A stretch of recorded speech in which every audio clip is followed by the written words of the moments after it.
Hello, everyone. My name is Amparo Galindo. I'm one of the co-directors of the Institute for Molecular Sciences and Engineering, IMSI for short. And so it's a great pleasure today to welcome you here on behalf of IMSI, together with the Energy Futures Lab. Thank you for being here.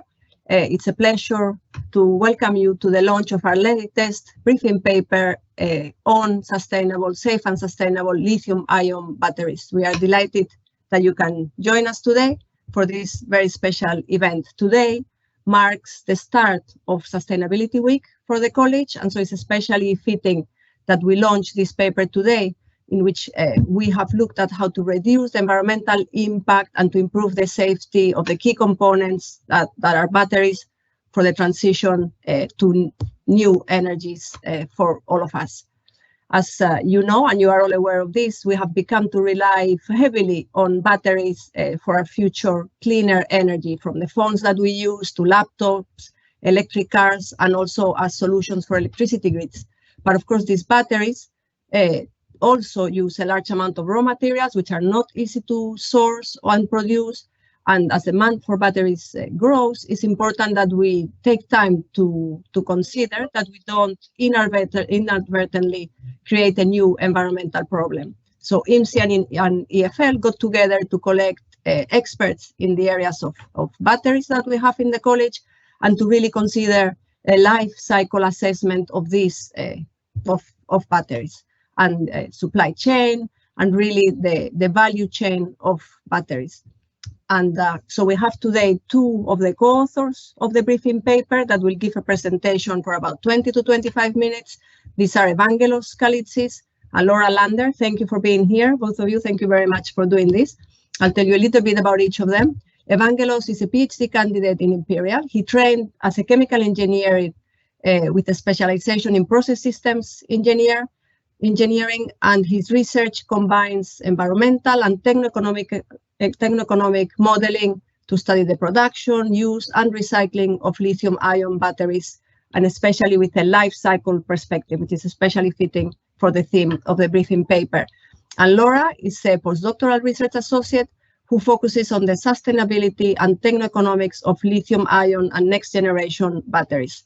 She has a background in both synthesis and characterization of cathode materials for lithium and sodium-ion batteries. And I'm really looking forward to your presentation. And after the presentation, we will be joined in a panel discussion by two senior members of the staff, Professor Anna Correa and Professor Craig Offer. And I'm looking forward to a very exciting discussion. Before I hand over to Evangelos and Laura, just to mention to get involved, to use the chat, the Q&A functions, to ask any questions that you may have, and we'll take it from there. So this Evangelos and Laura is over to you.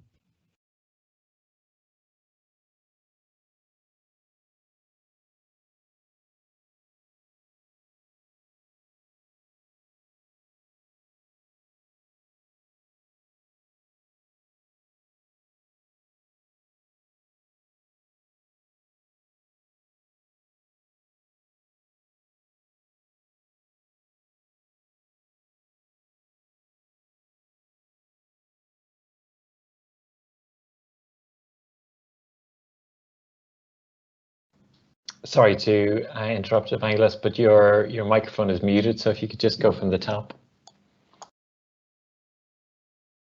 Okay, sorry about that. So the presentation will go as follows. First, I'm going to present an introduction, then talk about lithium-ion batteries used in electric vehicles, and then present the sustainability part of our briefing paper. Then Laura is going to jump in to present some more aspects about recycling, battery safety, future opportunities, and conclusions.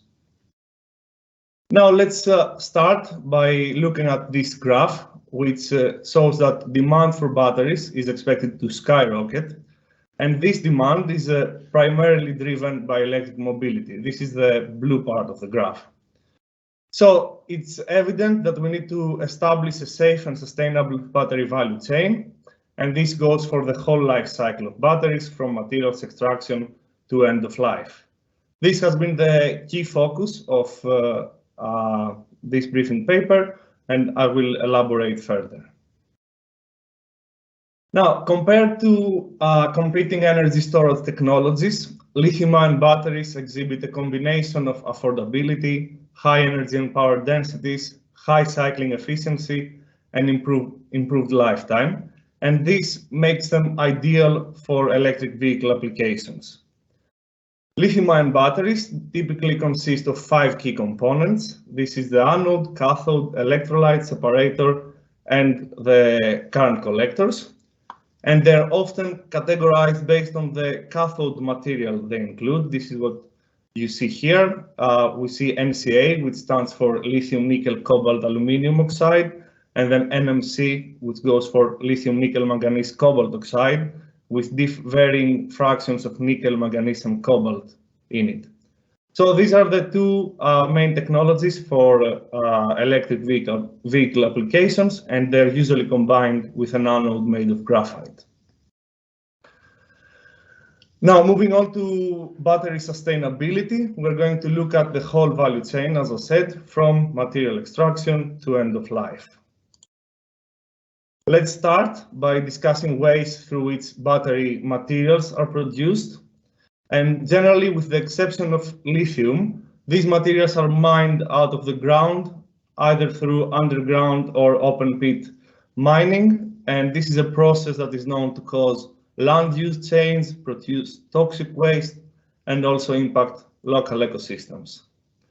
The ores that are taken out of the ground, they're typically processed, especially for the case of nickel, cobalt, and copper, either through pyrometallurgy or hydrometallurgy.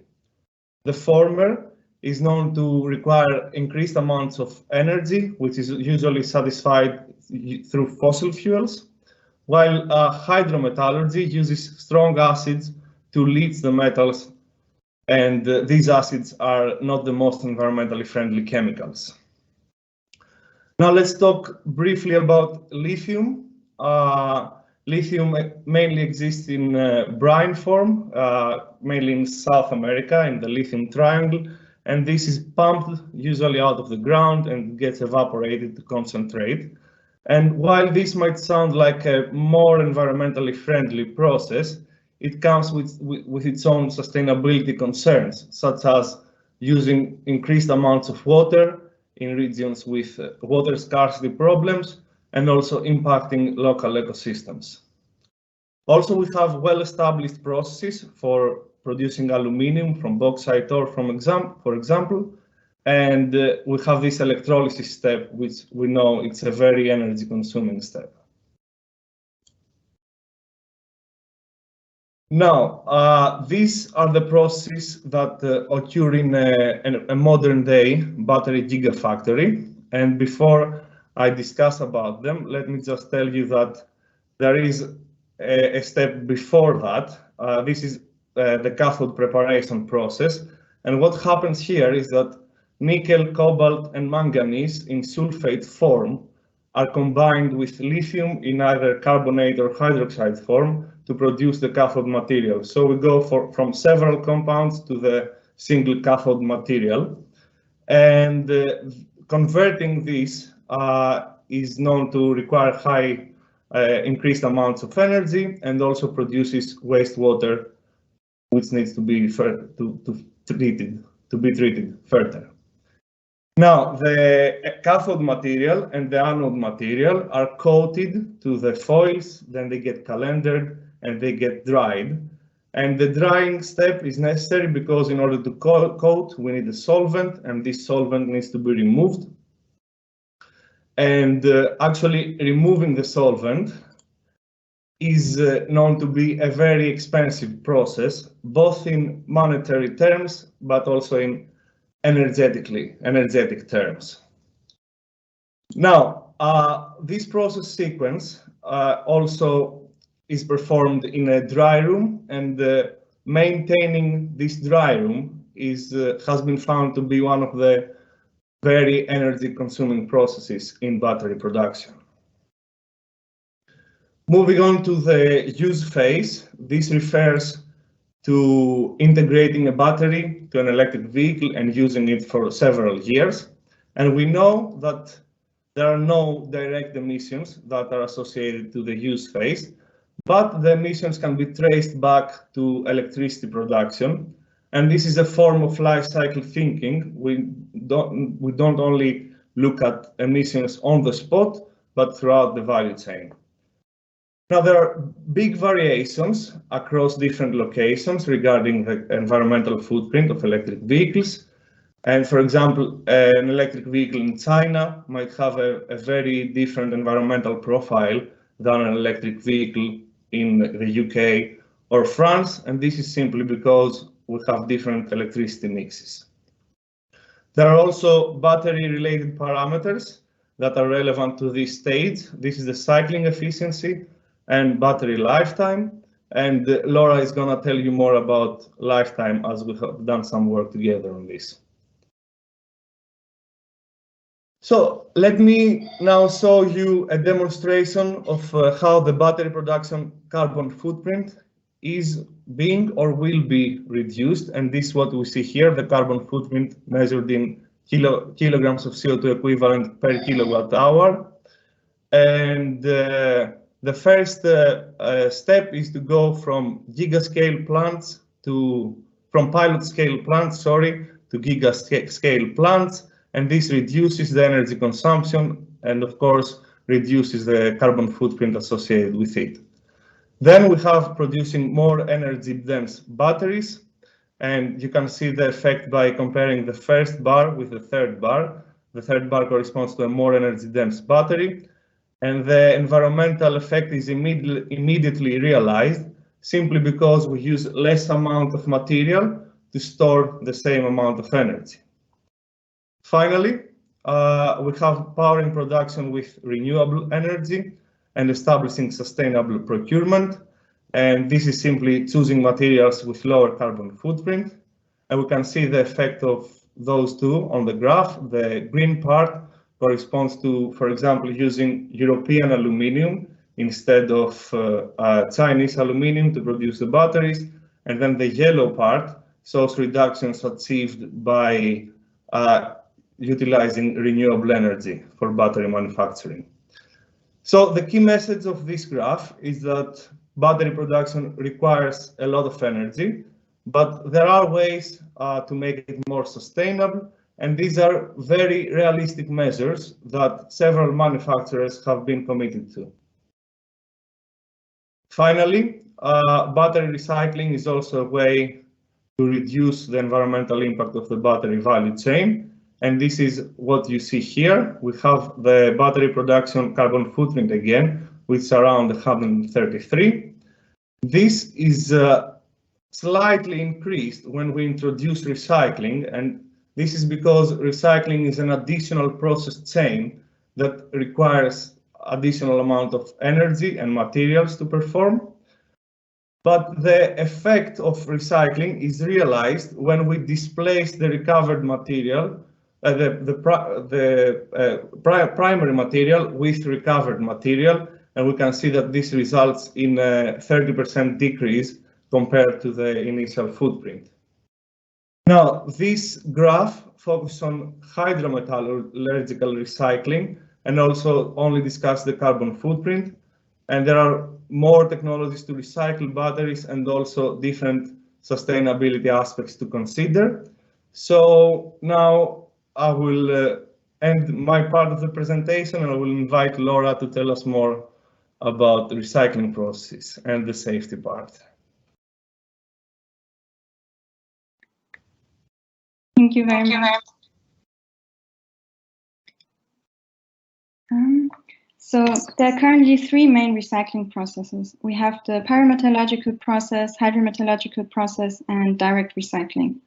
And the figure here on the right shows the three processes, starting from the end-of-life battery pack over the spent cell, through the recovered materials at the bottom, and the production of new cells and new packs. An end-of-life battery cell can either go via pyrometallurgical recycling, which uses high temperatures to smelter the battery materials, and then further go via hydrometallurgical process, which uses leaching and ion exchange, for instance, to recover valuable materials. Alternatively, the spent cell can also go directly via the hydrometallurgical process or via direct recycling. Direct recycling has the advantage that it recovers the cathode material without destroying its structure and therefore makes it easily reusable for constructing a new cell and new battery pack.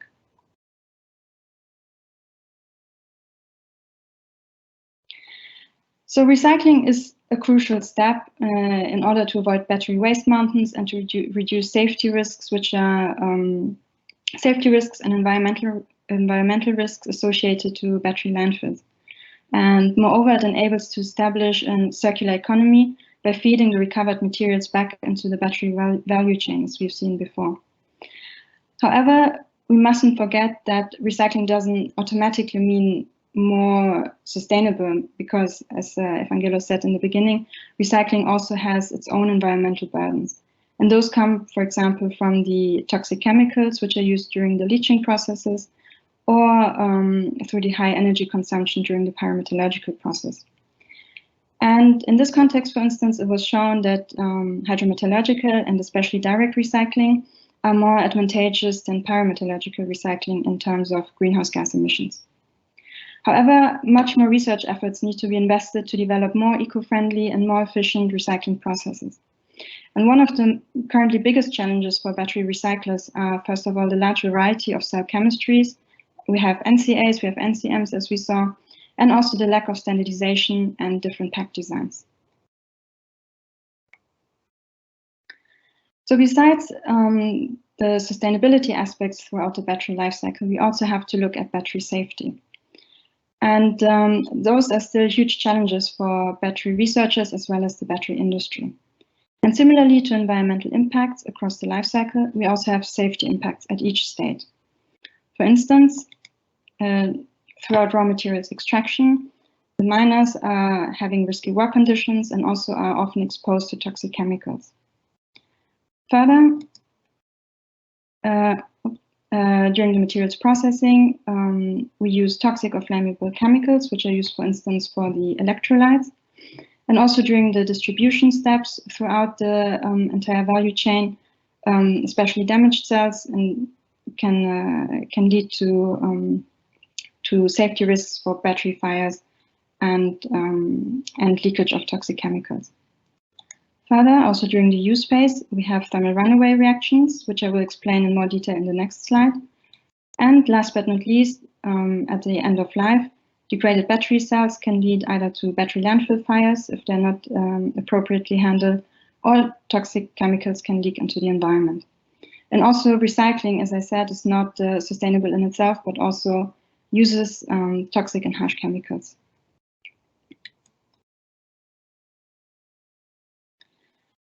So, as seen in the slide before, battery ignition and battery fires are a serious safety risk throughout the life cycle and can occur during storage, use phase, and in landfills, for instance. So battery thermal runaway can be triggered by electrical or mechanical abuse, thermal abuse, or defect cells and cell component failure, as shown in the figure on the right. To prevent battery ignition, there are several safety mechanisms, which are on each layer of battery engineering. So either this can be on materials level, where, for instance, cell materials with a higher thermal stability could be used, or also solid electrolytes. And on pack level, we have thermal management systems and battery management systems, which can detect failure and prevent, in this case, a thermal runaway reaction. So to increase battery lifecycle safety, several measures can be put in place. Firstly, to ensure safe work environment, safety protocols and controls need to be implemented and also reinforced. And also special training and equipment, as well as the use of low toxicity chemicals, can increase the work environment safety for the workers. In addition, battery tracking systems and extended producer responsibility are very powerful measures to prevent batteries being inappropriately handled or also lost and disposed of in inappropriate manners.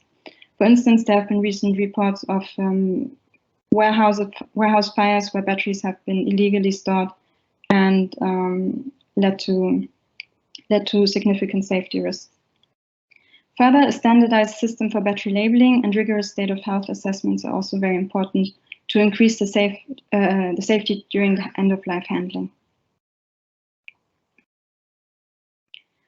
So this figure shows an ideal circular battery life cycle, including second life applications, the reusage of cells and components, and the recycling step.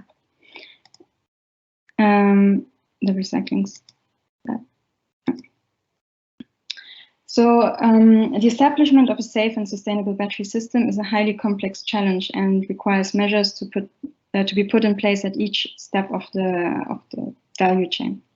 And future opportunities to increase battery sustainability and safety include, for instance, the use of alternative chemistries on electrode and electrolyte level, as well as the development of high energy density batteries, which in turn would reduce the needed amount of material. Further, low impact manufacturing processes such as hydrothermal and sorbothermal synthesis or low temperature reactions are a way to increase sustainability, as well as the upscaling of the manufacturing process, as we've seen before. Further, on the design stage, battery pack design with end of life in mind is also a very important step in order to make the recycling step more efficient, to facilitate second life applications and reusage of cells, and also to increase the safety of workers for disassembling the battery cells. Further, during the use phase, battery management systems are important, which can prevent thermal runaway reactions, increase the safety, but also can ensure that the battery is used in an optimized manner and therefore can extend the battery lifetime. Further, as I mentioned, battery tracking and the battery passport are really important in order to ensure that batteries are handled appropriately at the end of life. And efficient and so-called soft recycling processes, avoiding any harsh chemicals, are a way to increase the end-of-life battery sustainability.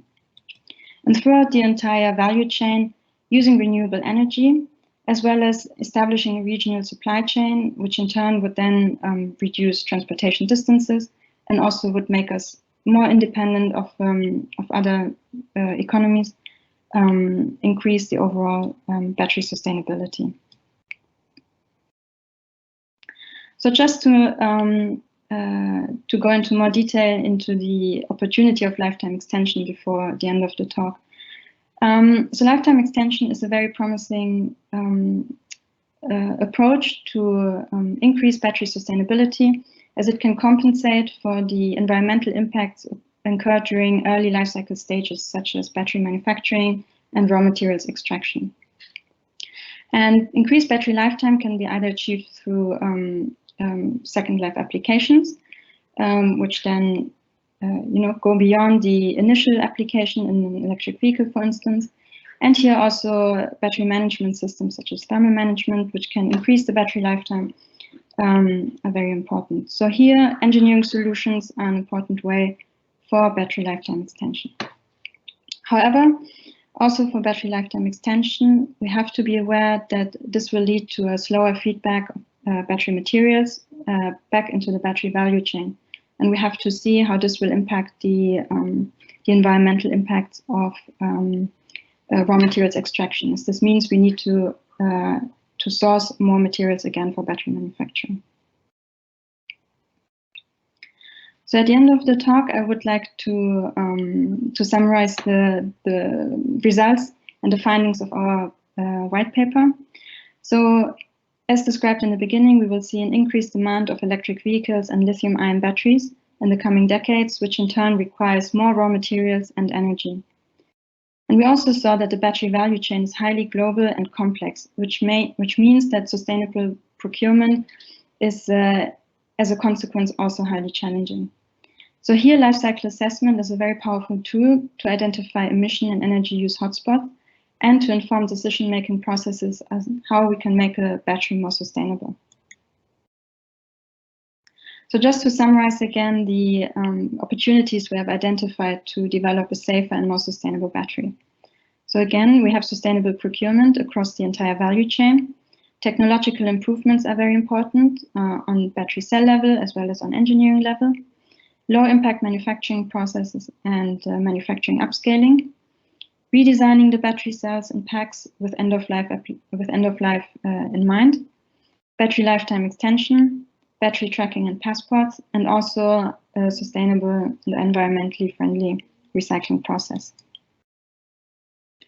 So just to summarize again the most important messages of our briefing paper. So we saw that indeed we need a more sustainable battery technology in order to secure a sustainable energy future. And also a realization we had is that battery safety and sustainability often go hand in hand. So by solving one problem, often we also tackle the other one.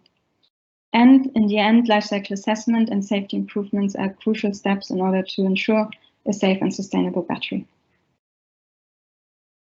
So at this stage, I would like to thank you very much for your attention, and I'm looking forward to the panel discussion.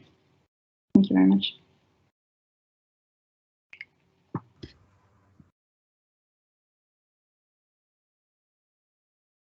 Thank you, Laura. Thank you very much for this. And thank you, Evangelos, for the very nice presentation too on our white paper. The message, of course, is loud and clear. Sustainability and safety are critical for the success and wider social acceptability of lithium-ion batteries, and particularly for their use in transport and other applications. And thank you also for highlighting that there are still important challenges to overcome, as well as opportunities. Now, I hope that Greg is going to talk in a moment about the important challenges that scientists and engineers are focusing on, particularly on developing and improved batteries, technologies and materials, and also methods to manage the batteries during the different stages in their lives, as well as in recycling. From my point of view, my group's work focuses on supporting governments and policymakers who need reliable and accurate information to support their decision making. Where should we be sourcing primary raw materials that we need batteries? How should we be managing the growth in our markets within batteries that are in use? First life use currently, but soon in a few years maybe also in the second life use, and maybe available also for recycling. Should we be sending them back to the producers somewhere else in the world, or should we be trying to keep them in our society and actually use them so that we make sure that we are not suffering from security of supply issues? Our team's work also focuses on supporting decision-making for industry, who are being asked to make huge investments in gigafactories in order to reduce the footprint of batteries, as you have rightly showed us, and need to make these decisions in a very fast-moving marketplace. What I would like to say last for our audience to contemplate, and also considering all the latest news that we have and the difficulties we are facing in society, the perspectives and interests of different governments and different industries around the world are not the same. And it is up to us, scientists and engineers, and especially in academia, to provide accurate information to governments and policymakers, and evidence that allows us to compare different options, options of focusing on batteries for mobility, and options for maintaining our dependence on fossil fuel, which perhaps we cannot necessarily secure for a very long time. With these thoughts, I would like to invite Greg to also say a few words to bring the audience into questions.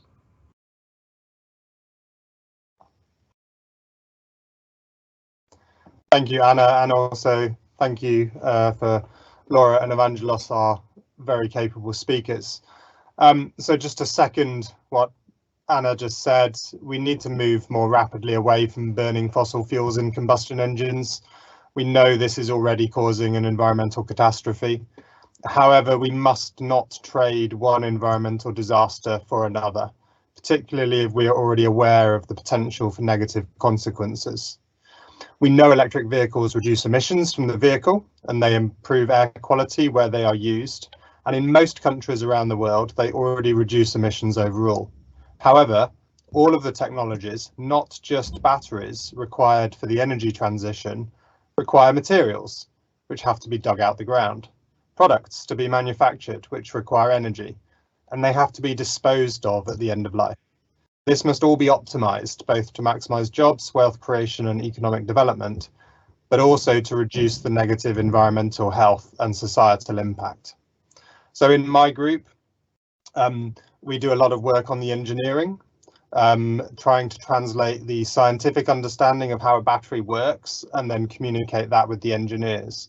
Increasingly, we're seeing demand from the engineers to help them both understand and optimize their supply chains, and also to optimize the design of their products to ensure that they're both recyclable or reusable, depending upon the application. I think there's a lot more work to be done on this.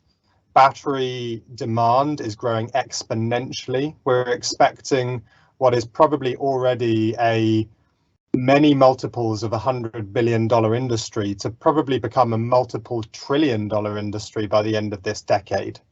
We're looking at the material flows, the supply chains that exist now being an order of magnitude smaller than they will be. Therefore, the material flows, the amount of material needed in the ecosystem cannot sustain the future ecosystem. So we do need to dig a lot more material out the ground, but we also need to work out what to do with it when we've dug it out the ground and not just throw it back into a different hole in the ground. And I think that is the main thing we're trying to avoid. So on that note, I will stop talking and will hand back over to the organisers.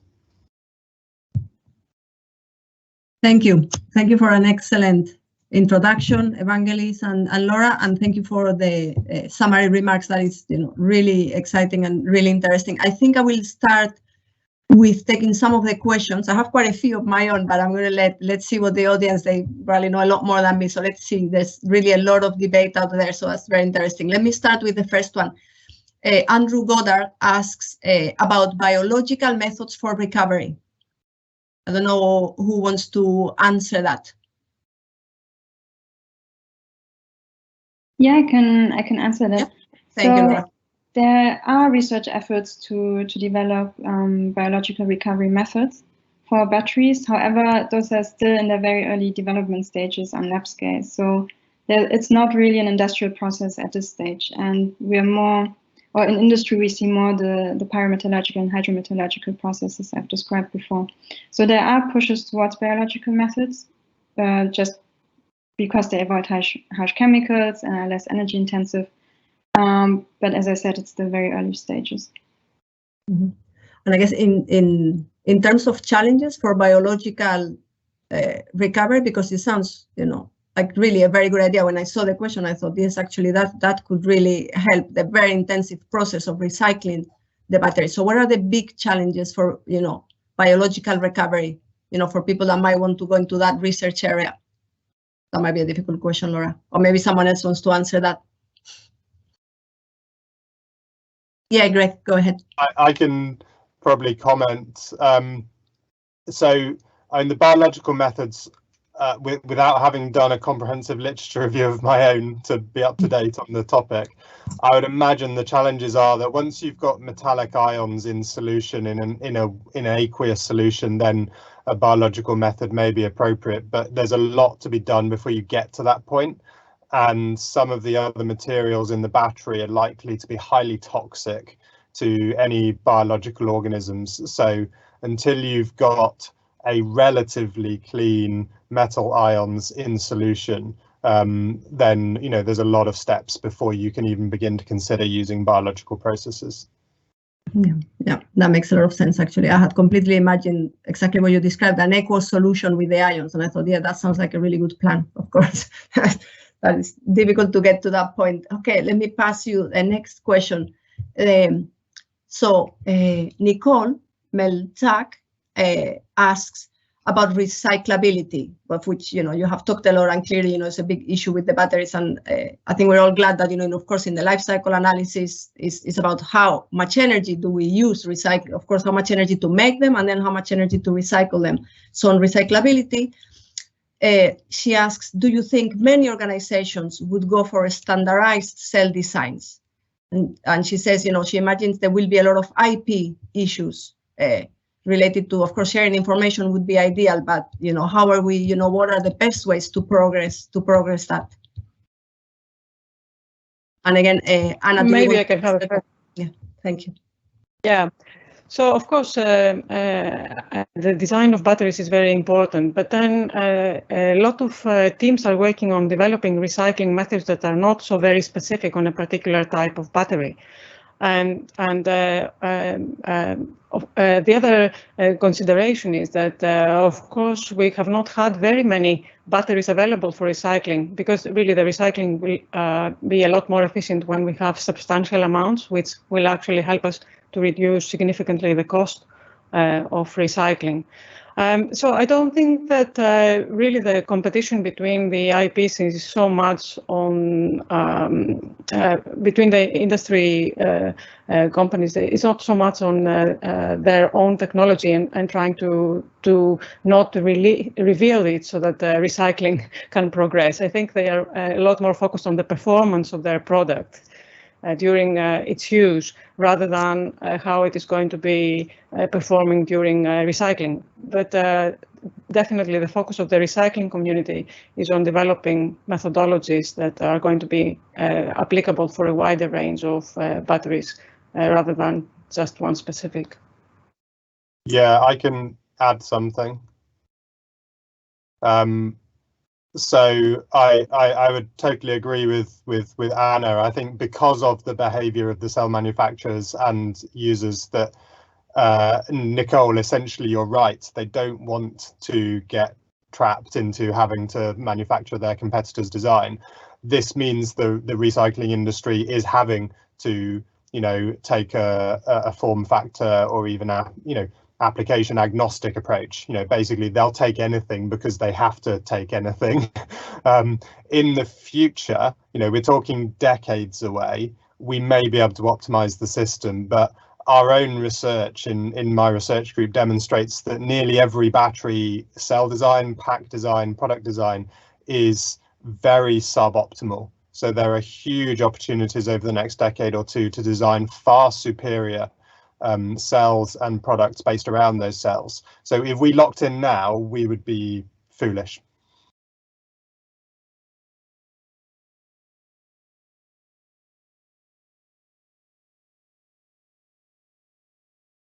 Okay, and it's back to me.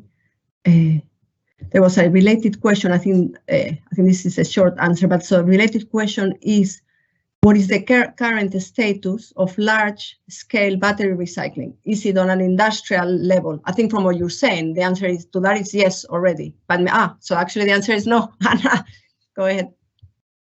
I would think not in a very large scale. It's probably small scale at the moment. And of course, battery recycling for different types of batteries, lead-acid batteries, is quite advanced. But for lithium-ion batteries, the cost is still quite substantial, and I wouldn't say that it is very mature yet. Greg may also wish to comment on this. Yeah. And I think Evangelos wanted to make a point. Yes, go ahead, Evangelos. Just to add to this, currently battery recycling for electric vehicles, there is not enough feedstock to perform it at scale, because electric vehicles got commercialized after 2010. So we know from research that we've done with Laura and Professor Offer as well that batteries stay on a vehicle for 10 or 20 years.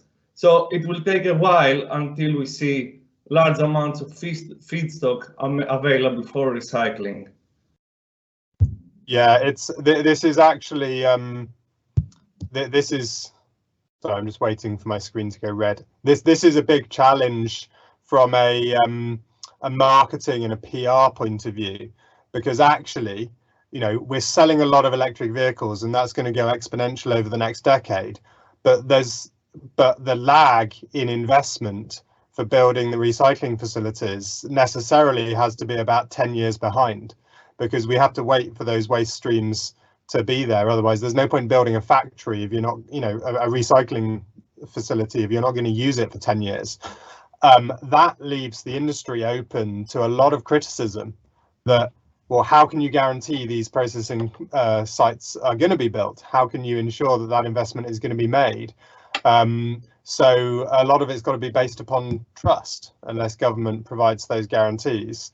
And it's not an easy answer to an easy question to answer, because you know, I've tried to answer this with friends and say, trust us, we'll do the right thing, and that's really hard for people to believe. Excellent. Yes, so related comment continues with the conversation, Greg. Billy Wu asks, he says, nice talk.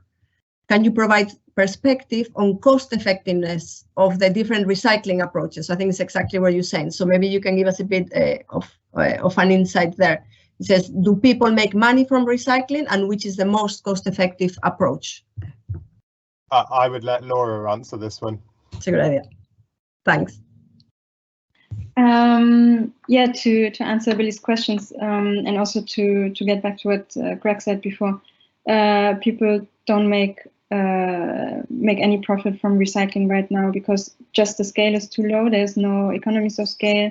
We don't have the feedstock, and also the investment of recycling the battery right now is too high, just because we have to transport it, for example, from the UK to recycling facilities in China, which is extremely expensive. Maybe recycling there is less expensive, but selling the materials doesn't make up for all the costs we have to put in upfront. So there are strategies to optimize the cost of recycling in the future. For example, if we would consider more in-country recycling, so this would reduce the transportation distances and transportation costs, and also use recycling processes which recover more valuable materials such as cobalt, nickel. For example, here direct recycling is a very good approach because it recovers the cathode material as it is and makes it easily sellable and reusable. Also, for example, if we talk about disassembly costs, it's still a huge point because it requires a lot of labor hours, so this is expensive. And so, yeah, I think that along the recycling chain, there are a lot of optimization points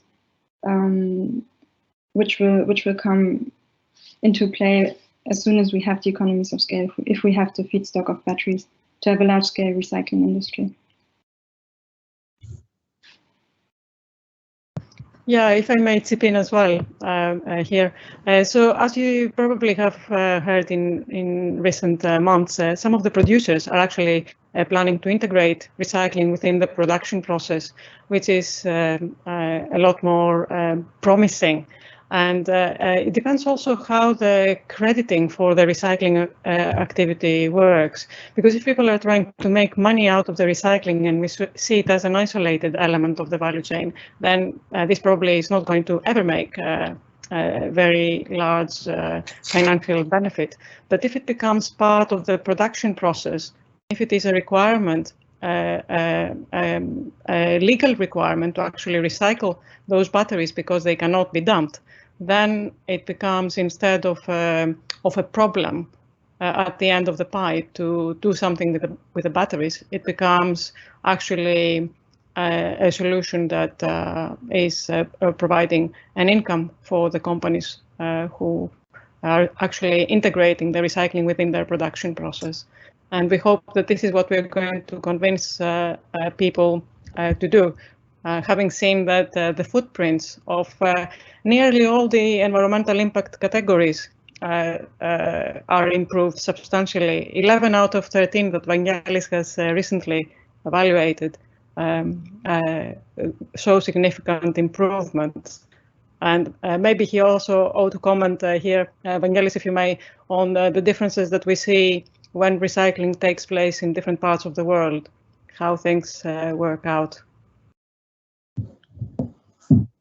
Yeah, I can comment on that. So recycling, as we discussed throughout the presentation, especially pyrometallurgical recycling, requires big amounts of energy. And when you recycle in China or recycle in Europe, you have different energy profiles that, of course, will affect the burden that the battery recycling introduces.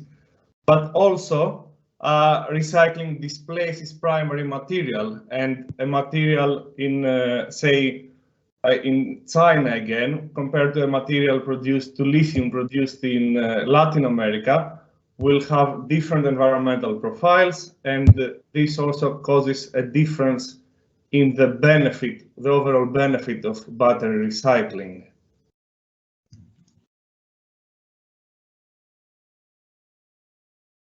I'll continue. There's one more comment on recycling, and then maybe we can move to, there's a couple of other very interesting questions in the chat. So on recycling, Amruta asks if there are any process simulations for battery recycling processes in the absence of availability of feedstocks. I know people who are dreaming about this in Europe. So there are a number of groups in Europe who are working on this concepts. It's still early work and very competitive amongst the different groups. I wouldn't risk to make a comment on which ones seem to be most promising.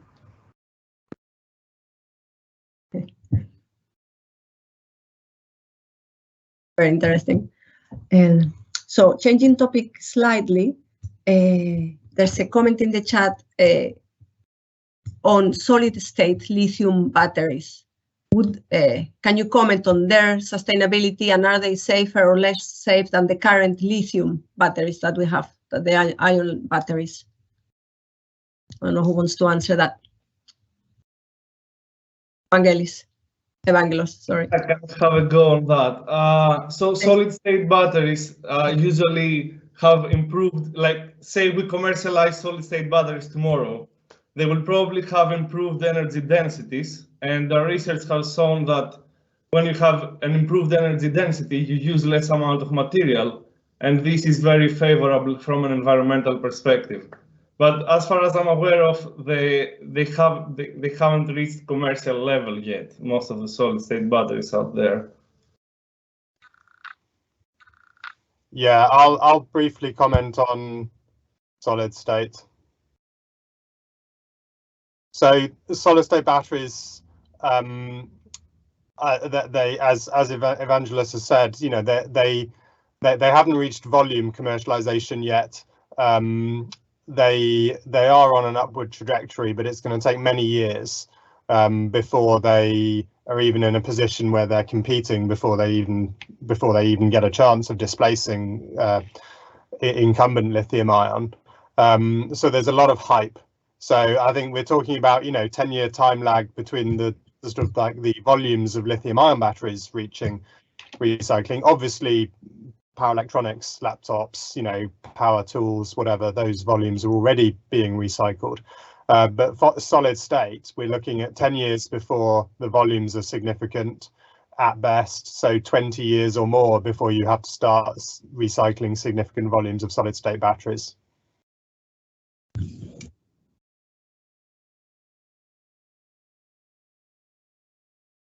Thank you. I'm going to, again, on the topic of recycling, and then there's a few questions on safety, so maybe we can then change. But on recycling, there's a question asking if it's theoretically possible in the future to reach a point of equilibrium with physical materials, such that we have no new mining, just energy. I think this, I'm a thermodynamicist, I think this violates the second law of thermodynamics, but I will read it to you.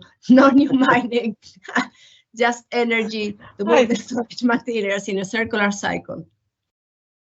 It will be amazing. Yeah, I think it is unrealistic, especially if we consider that we expect the use and the need for lithium-ion batteries and for batteries as a whole to increase. I think it will not be it will not be something that we have in equilibrium. I think we are making choices in society. We decide which raw materials to extract at higher rates when we perceive that the damage that we cause on the environment and the ecosystem and human health is least. And currently, of course, there is a lot of discussion about climate change being a global problem that we have to address urgently, because we are going to lock ourselves in a very difficult situation in the not too distant future. But while doing this, we are obviously trading with a depletion of raw materials that might not be very abundant. And we are trading this with increased environmental footprint, which might be localized in places where these raw materials are extracted. And typically, I must say that in Europe, specifically in Europe, but also to some extent in North America, we are not producing these materials in vast amounts. They come from other countries in South America, in Africa, in Australia, and they are, I would say, quite far from us in Europe in some regard, and maybe this burden shift is also not necessarily fair. So there is a decision to be made, and I wouldn't want to necessarily say which evil I prefer. And for people who are working on sustainability assessment like us, the highest priority is to make sure that we provide robust evidence that is accurate on the actual footprint for the value chains that we are considering.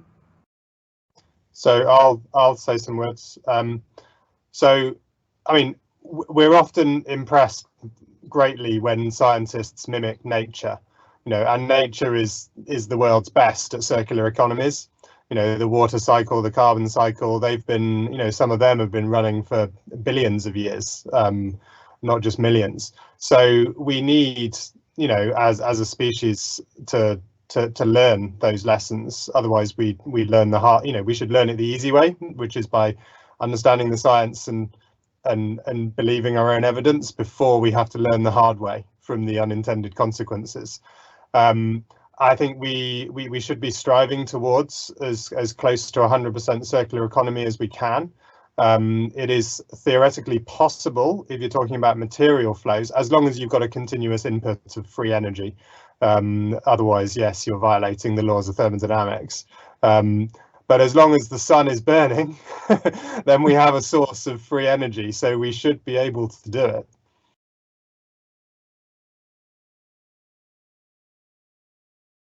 Yeah. Thanks. When? Yeah. Can we predict when we might be? I was thinking exactly about the sun when you were talking about life and learning from the world. I was thinking there is a big source of energy that we have out there. So that's what I would say is also I think the challenge therefore is not science and engineering. It's actually economics and business models. How do we, over the next 20 years, we need to dig more stuff out of the ground, and we need to increase the amount of materials in the ecosystem. And then at some point, we need to be able to incentivize those companies to stop digging stuff out of the ground and instead focus on recycling and reuse. So how do we develop those business models? Because once the incumbents have got going with an extraction industry, they're going to be reluctant to strand those assets and move to a different business model. So I think that's going to be the biggest challenge in 20 years' time.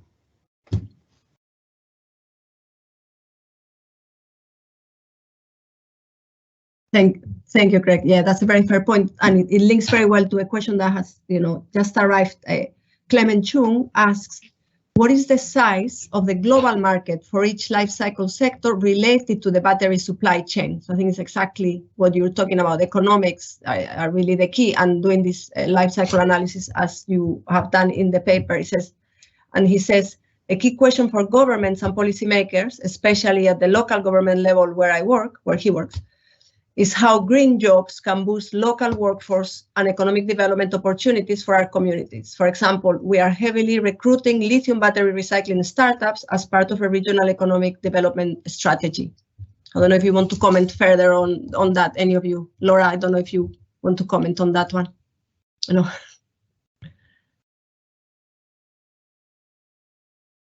Evangelos.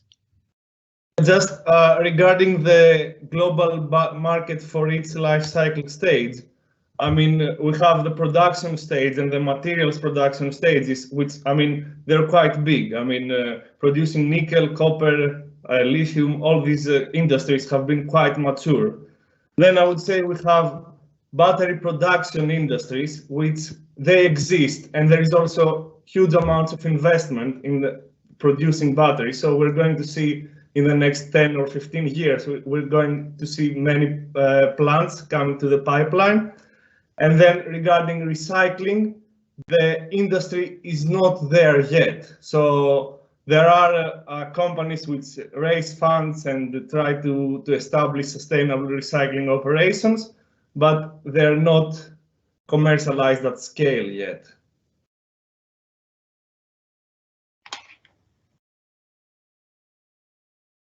Thank you. Very interesting. And I'm aware of time, so we have about 5 minutes, and there's a couple of questions on safety. So just take, changing topics slightly. There's a quick question on very interesting. How safe are lithium batteries in the home, particularly regarding fire? So I can say a few words. So I think I wrote in the comments, you need to rely upon your standards and testing agencies to ensure unsafe products are not being sold. But even then, sometimes manufacturers get things wrong. Over the years, there've been a number of incidents when mobile phones or laptops have caught fire. It's cost some big companies billions of dollars to put things right. So there's always a risk. And we take that risk. So mainly it's about buying products that have gone through proper testing and certification processes, so the chances of a failure is low. And then follow the instructions. Use the charger that comes with the device. Don't hack it and plug something else in and overcharge it, or don't leave it in the sunshine and let it get hot. Some simple rules. And if it starts swelling, get rid of it very quickly. Thanks, Greg. And related to safety, we also have a question from Peter, I don't have the surname here, who, if I understand the question, is with MTA Metro North Railroad in New York City. And he asks, or he comments on the fact that they're seeing more and more battery-powered devices, of course, in the trains, a bit like we see in London, I guess, e-bikes, e-scooters, and so on. And he asks if you can comment on how to, the risks of these devices on trains out there, and mitigation initiatives that should be considered and implemented as we facilitate this change in how we move, I guess.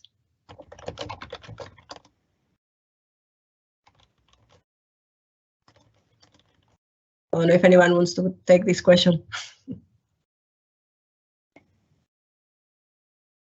I can comment again. Okay, go ahead, Craig.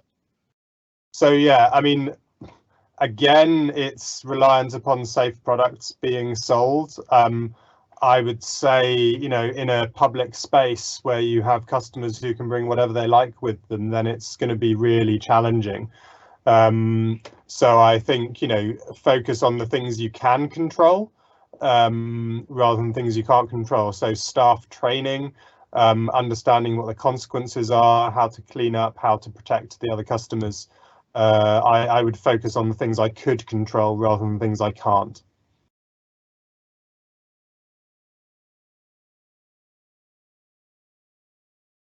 Thanks. So those were a couple of questions that we had on safety and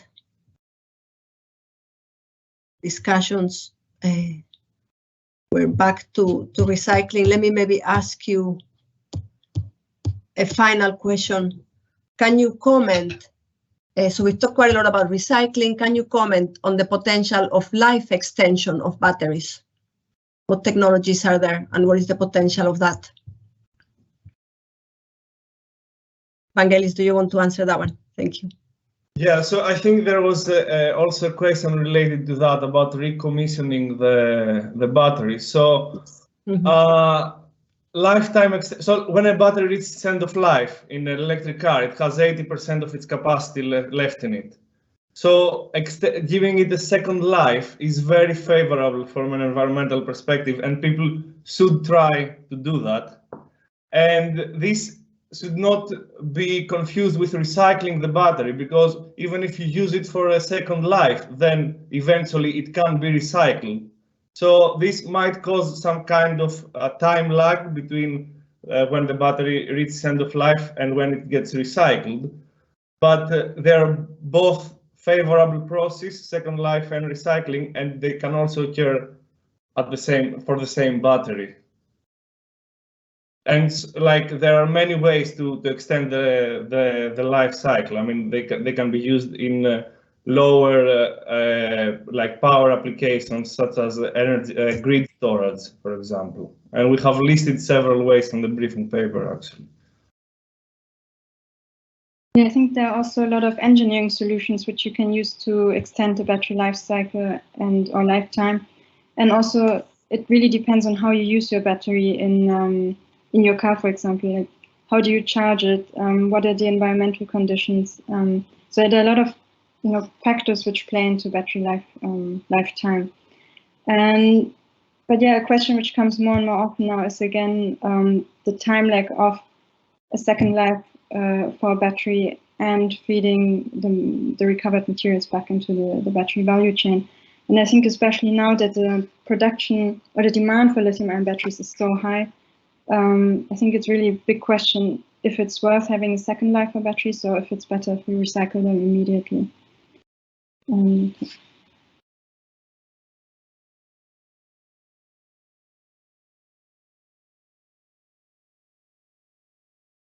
Yeah, and maybe before we finish, I will ask you a slightly left field question. What about other ions that are not lithium? What is the potential there? Is there much work? Does it have to be lithium? So I could comment briefly on this. So there's a lot of research on sodium-ion batteries, for instance, which also are hitting commercial levels now. There are several companies which announced large-scale production of sodium-ion batteries, and but of course the applications are slightly different than lithium-ion batteries. So they're most commonly used in grid storage applications, maybe smaller, like e-bikes and these kind of things. So I think going towards next generation beyond lithium-ion batteries is a really good way to find a good equilibrium between which battery technology is best suited for which application, and kind of diversify the market a little bit, take pressure off critical raw materials such as lithium, cobalt, and yeah, just to try out new alternatives. There's no one fit for all. We need several technologies, and I think there's a lot of rapid developments in terms of next generation technologies, which is very interesting.